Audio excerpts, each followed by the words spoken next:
السلام عليكم ورحمة الله. خلصنا الكافيار وبنشطفه. بصوا يا جماعة اللمعة عاملة ازاي. نسيت اقول لكم، العميلة دي اجنبية بس دمها زي الشربات، قاعدة ساكتة ومسالمة ومش عارفة النتيجة هتطلع ايه. حطينا الشامبو وبنحط البلسم وهنشطف وهنخلص الشغل بتاعنا، وبعدين نوريها لما نيجي ننشف الهوا بس هيطلع عامل ازاي. تعالى نتفرج واسيبها تشوف المفاجأة بعد ما نخلص. استنوني واحدة واحدة لحد ما نخلص، احنا ماشيين معاكم بالتدريج، بنشطف كويس. يلا نتفرج بقى هنعمل ايه بعد كده، يلا بينا. زي ما وعدناكم قلنا هنخلي الشعر طبعا مبلول اهو. ممكن العميله حتى تتكلم. الشعر كده ايه يا فندم؟ ميه كتير مبلول ميه قوي. هنبدا نركز بقى الهواء كله. هات وشك عادي، بص عادي، بص هنا.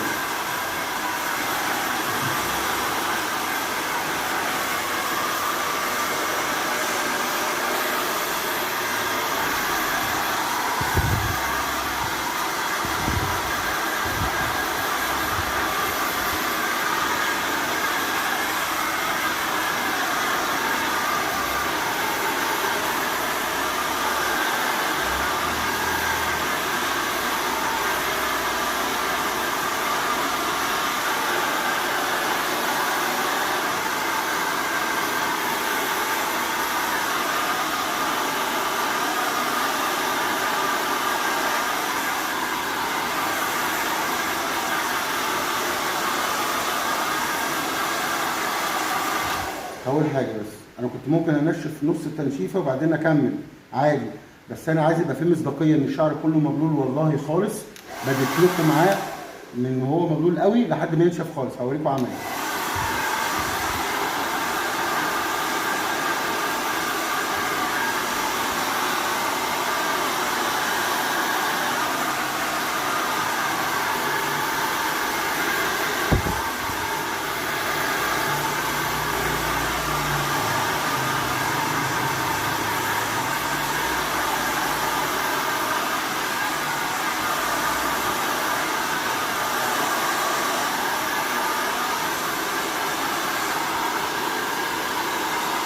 بص بقى كده عادي الناحيه الثانيه، ونقطه عادي ونقطه عادي وبص هنا.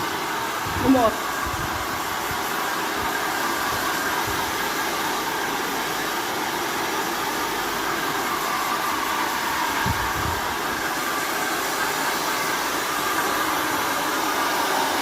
بص الجزء اللي نشف عمل ازاي،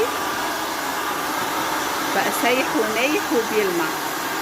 بسم الله ما شاء الله عليه.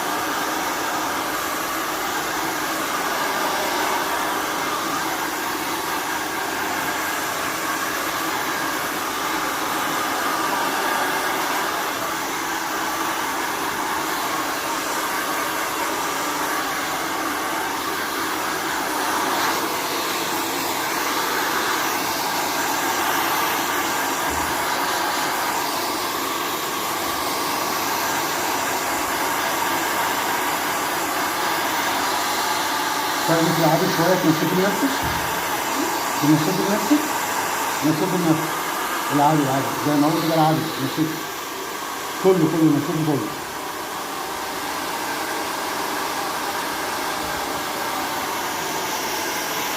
انا سايب العميله تنشف نفسها شعرها عملي اكتر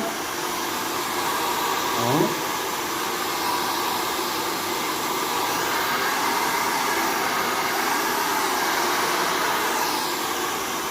شعرها باينه بتصير لحد ما ازاي. ينشف قدامكم خالص اتفرجوا عليه. بس قومي اقفي واديني ده، قومي اقفي. ايوه كده جاي كده.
هو لف واحده واحده لف واحده.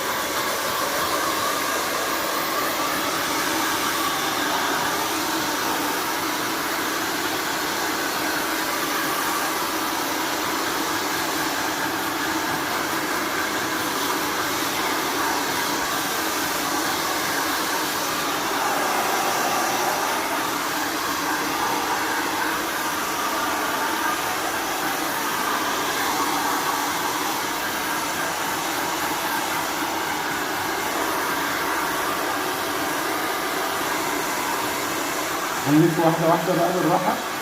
تعبتك معايا أنا عارف، معلش. لف واحدة واحدة واحدة واحدة واحدة واحدة.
حط ايدك في شعرك بقى وقولي رايك. لو لسه حاجه مبلوله قولي لي. لا نشف كله خلاص؟ ايه رايك في شعرك؟ حلو. لا علي صوتك شويه. ايه رايك؟ حلو جدا جدا جدا. عايزه اشوف لغايه كده. تعالي. ده هو بس ما عملناش ولا سشوار ولا حاجه قدام الايه؟ قدام المشاهدين. ايه رايك؟ حلو قوي. قوي بس؟ كتير. يعني استاهل. طب قولي بقى اللي عايزه تعمل علاج لشعرها تروح عند مين؟ عند حسام. عند حسام جوهر. حسام جوهر. انا مش مصريه بقى. ماشي بس قولي حسام جوهر. حسام جوهر. تعالي بقى عندي شويه عشان الصوره ما تنسي. بصي هنا. ايه رايك؟ بجد مبسوطه قوي؟ نفذنا كلامنا. وايه رايك في القصه؟ روسيا. حلوه القصه بامانه؟ يا جماعه هي جات لي وقالت لي ماشي قص في ثقه مش فاهم جت منين. طبعا هي جايه من عند صديقه اللي هي بتصورنا اكتر من اختي، فقالت لها لا انا عندي ثقه ازاي ما اعرفش. وبعدين قالت لي قصينا نعمل كافيار يلا واشتغلنا. وطبعا هي الفتة حلوه برده بس الشعرايه طالعه يعني وصايه بقى اجنبيه. ما شاء الله تحفه. ربنا يخليك. بجد بجد تسلم ايدك يا حسام. طبعا شرفتني جامد. مبسوطه قد كلمتي ما قلت لك تحفه هيطلع. تحفه بس انا كده ريحنا. خلاص ارتحنا. ايوه مش باي بقى. لو عجبك على فكره هي قصدها ارتاحت ان هي تعمل شعرها يعني هي كده غسيل وخلاص. مش تقعد كل شويه. الشغل زياده عن اللزوم ما تنسوش حاجه دايما بقولها، اعملوا لي سبسكرايب، اعملوا لي اشتراك في القناه، اعملوا لي شير. انا عايز ده لان انا بشتغل بمصداقيه وبتعب وكل مجتهد نصيب. المهم تحياتي حسام جوهر وباي باي باي باي باي باي باي باي باي. شرفتيني. شكرا لك.